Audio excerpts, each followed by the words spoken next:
अगर आपने प्रोमोज देखे होंगे तो देखने को ये मिल रहा है कि एक बाप है, उसकी एक बीवी है, दो बच्चे हैं और भेदभाव है बच्चों में।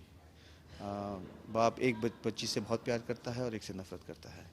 उसकी जो बड़ी बेटी है उससे नफरत करता है और छोटी से बहुत ही प्यार करता है। तो जाहिर सी बात यह है कि ये लड़के को लेकर मसला नहीं है कि वो उसे लड़का चाहिए था और उसे लड़की मिल गई, इस वजह से वो अपनी बेटी से नफरत करता है, क्योंकि वो एक बेटी से बहुत प्यार करता है। ना ही ये वो काले सफ़ेद का मसला है कि एक बेटी काली है और दूसरी गोरी है तो वो काली से नफरत करता है। अगर आप दोनों बच्चों को देखेंगे तो देखने में बिल्कुल ठीक हैं, उनमें ऐसी कोई खामी नहीं है। तो जिस मुद्दे को हमने उठाया है वो एक ऐसा मुद्दा है जो हमारे सोसाइटी में बाकायदा है, लोग उसके बारे में ज़्यादा जानते नहीं, ना जानने की कोशिश कर रहे हैं। और ये जो मुद्दा है ये सिर्फ हिंदुस्तान में ही नहीं बल्कि विश्व में है, और इस मुद्दे को हमने उठाया है। इसके ऊपर हमने एक कहानी आधारित की है और उम्मीद करता हूँ कि आपको ये कहानी पसंद आएगी। इसकी ऑन लोकेशन शूटिंग कहाँ पे आपने की है? हमने इसकी शूटिंग चंडीगढ़ में की है, छोटे से एक पिंड में। वहाँ एक गांव था, कस्बा था, जिसे पिंड कहते हैं। हमने वहाँ शूट की, कुछ 20-22 दिन हमने वहाँ शूटिंग की है और उसके बाद हमने यहाँ बॉम्बे में शूटिंग की है। कैसा वहाँ का एक्सपीरियंस आपका? बहुत ही कमाल। वहाँ के लोग बहुत प्यारे थे, इतना इनोसेंस। जब हम यहाँ शहर में आते हैं तो हम कुछ थोड़े डिसेंसिटाइज हो जाते हैं। हम ज़िंदगी के दौड़ में इतने मसरूफ़ हो जाते हैं कि हम इंसानियत को भूल जाते हैं। और जब मैं चंडीगढ़ गया और जब हाँ गांव में हम लोग शूटिंग कर रहे थे तो इतने बड़े दिल लोग, इतना प्यार, इतनी इज्जत, दिल को छू गया उनका वो बिहेवियर। मुझे लगा कि वाकई अगर आप इंसानियत देखना चाहते हैं तो छोटे छोटे गाँव में जाइए आप और वहाँ आपको बाकायदा इंसानियत दिख जाएगी। ऐसा कोई वाक्य है जो आप भूल ना पाए यहाँ आने मुंबई में कभी? सॉरी। वाक्य कोई हुआ हर वाक्य? दिन वहाँ कुछ एक नया वाक़या था। वहाँ के जो लोग थे इतने अदब से पेश आते थे, इतने प्यार से पेश आते थे, इतना रिस्पेक्ट देते थे। घंटों तक बैठे रहते थे, अगर आपसे बात करना चाहते थे फिर भी रिक्वेस्ट करते थे आपसे बात करने के लिए।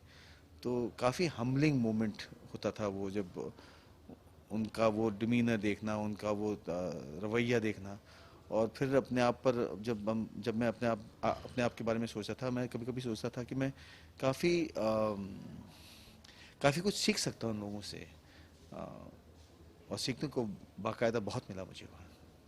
बात कर अयूब खान की, वो इतना स्टिक तो है नहीं लेकिन सीरियल में दिखाया गया कि एक बेटी के साथ स्टिक है और जी एक बेटी जी के साथ जी है नहीं। जी। तो ऐसे कैसे है मतलब? जैसे कि मैंने कहा ये एक मुद्दा है, ये बहुत ही अहम मुद्दा है, क्योंकि मनिंदर का जो कैरेक्टर है वो गांव से जुड़ा हुआ है। उसकी सोच इतनी बड़ी नहीं है, उसने ज़्यादा दुनिया देखा नहीं है, तो वो अंधविश्वास में काफ़ी यकीन रखता है। वो परंपराओं में ज़्यादा यकीन रखता है, इस वजह से क्योंकि आज की जो दुनिया है वो काफ़ी आगे बढ़ चुकी है, उसके सोचने का तरीका बदल चुका है, क्योंकि he is not keeping up with times. That is why his character is the way you see him. कहीं ना कहीं भारत में मतलब ये अंधविश्वास वाला चीज़ चल ही रहा है मतलब। अंधविश्वास, पुरानी सोच, पुराने रवैये, इसको लेकर बहुत भेदभाव होता है और हमें इस सबसे उठकर आगे बढ़ना पड़ेगा। बॉलीवुड की बात करें और इस सीरियल की बात करें, इन दोनों में आपको कितना डिफरेंस देखने को मिलता है जैसे कि आप काम करते हैं दोनों में? जी, सिर्फ काम करने का तरीका में फ़र्क आता है। जहाँ तक पॉपुलैरिटी का सवाल है, जहाँ तक रीच का सवाल है, मैं तो हैरान हूँ कि आज टेलीविज़न का जो मार्केट हो गया है वो कितना बड़ा हो गया है। जैसे कि मेरा जो शो कलर्स पर था, उतरन, जोगिंदर कई ठाकुर जी, का था। कई देशों में वो दिखाया जा रहा है और कई देशों से लोग मुझे फ़ोन करके मुझे बधाइयाँ देते हैं, मुझे ट्विटर पे कांटेक्ट करने की कोशिश करते हैं, मुझे इंस्टाग्राम पे मिलने की कोशिश करते हैं। और मैं बस यही मानता हूँ कि एक्टर की क्या तमन्ना है, एक्टर की ये तमन्ना है कि उसका काम ज़्यादा से ज़्यादा लोग देखें, उसके काम को सराहा जाए। और टेलीविज़न ने मुझे वो इज़्ज़त दी जिसका मैं सोच भी नहीं सकता था। तो मतलब आपका सफ़र काफ़ी अच्छा रहा मतलब? टेलीविजन में भी? ऊपर वाले की कृपा रही है मुझ पर, लोगों का प्यार रहा, ऑडियंस का प्यार रहा है मेरे साथ। मैं पता नहीं इस प्यार के लायक हूँ कि नहीं, मगर उम्मीद से ज़्यादा प्यार मिला है मुझे। बहुत बहुत शुक्रिया। जैसे कि इसमें जो हरियाणा, मतलब आप लोग हरियाणवी बने हैं? नहीं, सिर्फ पंजाबी, सिर्फ पंजाबी। पंजाबी जी। तो एक कोई डायलॉग बोलेंगे आप? वैसे इतना तकलीफ है बोलने में यार। Any other question? ओके। हाँ। तो कितना स्ट्रेस आया होगा, मतलब शूटिंग के वक्त कितना प्रॉब्लम्स आई होगी आप लोग को? प्रॉब्लम्स तो नहीं आए हैं। It is a very organised unit. हमारा जो शो है, हमारे जो प्रोड्यूसर्स हैं, उनके काफ़ी शोज़ फ़िलहाल अभी ऑन एयर हैं। बहुत ही बड़ा प्रोडक्शन हाउस है। चैनल तो बहुत ही रेप्यूटेड है, नंबर 1 चैनल है, और इसकी वजह से इसके सारे बेनिफिट्स हमें मिलते हैं। बस यही है कि